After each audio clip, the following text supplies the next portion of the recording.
कहानी है रामपुर गांव की, जहां के मर्द महिलाओं को हमेशा नीचा दिखाने की कोशिश में रहते। अरे अभी तक खाना नहीं आया, क्या मुझे एक और शादी करने की जरूरत है? नहीं जी नहीं, ऐसा मत करना, वरना मैं कहाँ जाऊंगी। खाना लेकर मैं अभी आई जी। गांव की पंचायत में भी फैसले हमेशा औरतों के खिलाफ ही रहते। मैं जो फैसला सुनाता हूँ वो भगवान की आज्ञा होती है। इस लड़के ने अपने मन से शादी करके अच्छा नहीं किया। लड़के को घर भेज दो और इसकी शादी इसकी जाति की किसी लड़के से करवा दो, लेकिन ये लड़की, इसे तो गांव के बाहर निकाल दो।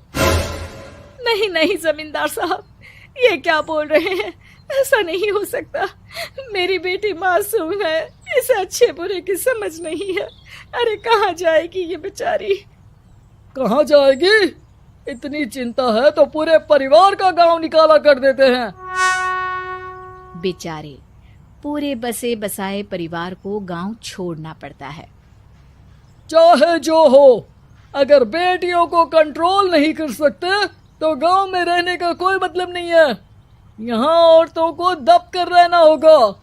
कोई भी अपने हिसाब से कुछ नहीं कर सकता, सब ईश्वर की मर्जी से ही होगा। तभी गांव का एक आदमी दौड़ा दौड़ा आता है। सरपंच साहब, जमींदार साहब, वो कालिया है ना, उसकी बेटी पढ़ने के लिए शहर जा रही है। अच्छा, ये कब हो गया? और कालिया की हिम्मत कैसे हो गई ऐसा करने की? लेकर आओ उसे और उसकी बेटी को। बस फिर क्या था, हाजिर हो जाते हैं कालिया और उसकी बेटी सरपंच के सामने। अरे कालिया, ये क्या सुनने में आ रहा है? बेटी को इंजीनियर बना रहा है तू? और ये बता, गांव में तो स्कूल नहीं है, फिर कहां से इतनी क्लास पास कर गई तेरी बेटी? राधा, जो कि कालिया की बेटी है, उसे लगता है कि सरपंच उसकी तारीफ कर रहे हैं। सरपंच जी, मैंने ऑनलाइन पढ़ाई की है, डिस्टेंस लर्निंग से। सभी में मैंने अच्छे नंबर पाए हैं, जिसे देखते हुए शहर की इंजीनियरिंग कॉलेज में मुझे स्कॉलरशिप मिली है। वाह जी वाह, क्या होती है ये? पहले तो ये बताओ, फिर आगे की बात करते हैं। पूरा गांव राधा की बात सुन रहा था और राधा बोलती जा रही थी। तो ऐसे मैं फ्री में एक अच्छी शिक्षा लेकर गांव में जो कुछ परेशानियां हैं, जैसे बिजली, पानी और इंटरनेट जैसी समस्याओं के लिए काम करूंगी। मैं गांव को शहर से जोड़ने के लिए पुल का निर्माण करवाने का प्रस्ताव रखूंगी। मुझे पूरी उम्मीद है कि जल्द ही हमारा गांव भी तरक्की की राह पर चल पड़ेगा। राधा की बात सुनकर सारे गांव वाले ताली बजाने लगते हैं। सरपंच को समझ नहीं आता कि वो क्या करे। चुप रह नादान लड़की, गांव के खिलाफ जाने के लिए तुझे गांव से बेदखल कर दिया जाएगा, वो भी पूरे परिवार के साथ। और हाँ, अगर ठीक से गांव में रहना चाहती है तो ये पढ़ाई लिखाई छोड़ दे। हम तेरे लिए गांव का कोई होनहार लड़का देखेंगे। तभी गांव का एक आदमी बोल पड़ता है। अरे नहीं नहीं सरपंच जी, राधा बिटिया जो बता रही है, अगर वैसा हो जाए तो हम लोगों को पैसा कमाने के लिए बाहर नहीं जाना पड़ेगा। हाँ जी, और ना ही कोसों दूर पानी के लिए भटकना पड़ेगा। हमारे बच्चे भी अच्छी पढ़ाई कर सकेंगे और आगे बढ़ेंगे, ना कि हमारी तरह खेती करते बैठेंगे। क्यों गांव वालों, राधा बिटिया का साथ देना चाहिए ना। सरपंच देखता है कि गांव राधा के साथ है तो वो चुप हो जाता है। वो घर आकर अपने सलाहकार से बात करता है, जो बहुत ही चालाक किस्म का इंसान होता है।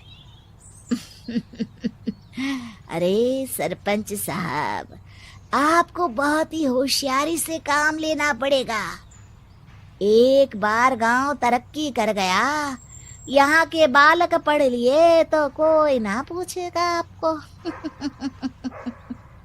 और फिर ये जो बेटा और बेटी है ना आपके, इनको भी आम लोगों की तरह ही जीवन जीना होगा। हाँ, लेकिन करे तो क्या करे? वो ना आप मुझ पर छोड़ दीजिए, बस मैं जैसा बोलूं करते जाइए। अगले रोज सुबह जब गांव वाले सोकर उठते हैं तो राधा के घर के बाहर और साथ ही वो लोग जिन्होंने राधा का सपोर्ट किया था, उनके घर के आगे लाल रंग से कल आऊंगी लिखा होता है। कल आऊंगी, यह क्या होता है? अरे यह तो खून से लिखा है, लगता है कोई भूत प्रेत या चुड़ैल का साया है। चलो सरपंच जी के पास चलते हैं। सभी सरपंच के पास जाकर उसे सारी बात बताते हैं। अरे ये तो बड़ी मुश्किल की बात है। चलो मैं एक बाबा को जानता हूँ, उन्हें बुला लेता हूँ। सरपंच बाबा को लेकर गांव के घर के बाहर जाता है।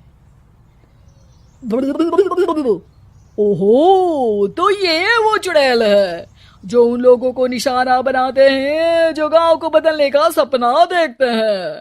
वो गांव को ऐसे ही संपन्न देखना चाहती है, वो नहीं चाहती कि कोई बाहरी यहाँ का कायाकल्प करे।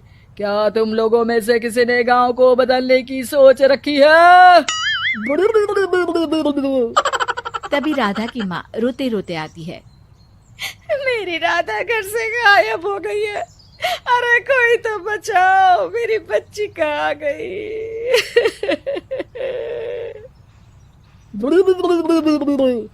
ले गई वो चुड़ैल, तेरी बच्ची को ले गई।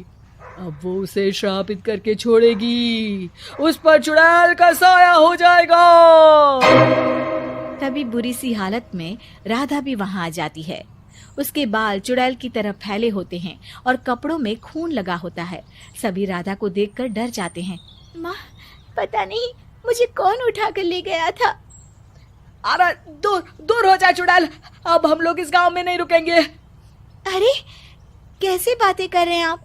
कल तो आप मेरे भरोसे गांव का हुलिया बदलने, अपने बच्चों को पढ़ाने और तरक्की उन्नति की बात कर रहे थे, तो आज क्या हो गया आपको? ये फिर तुम लोगों को बहकाएगी।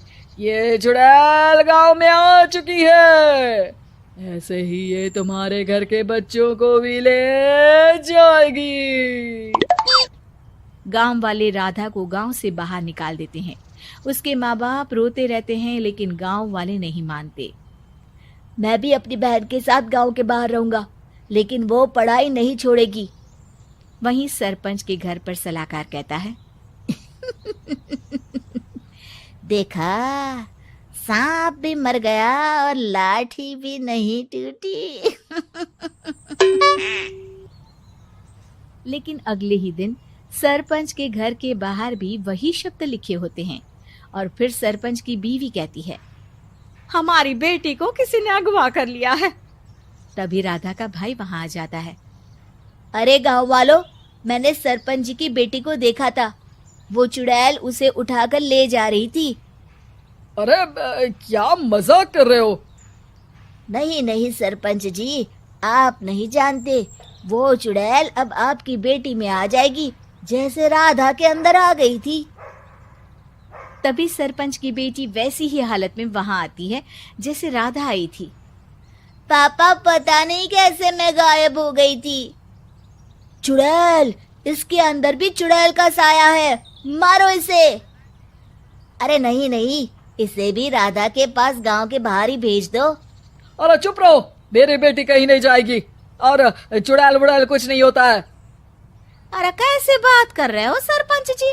आप तो बोल रहे थे कि आपका फैसला भगवान का ज्ञान होता है, तो अपने पर बात आई तो अब आप ऐसे बोल रहे हैं।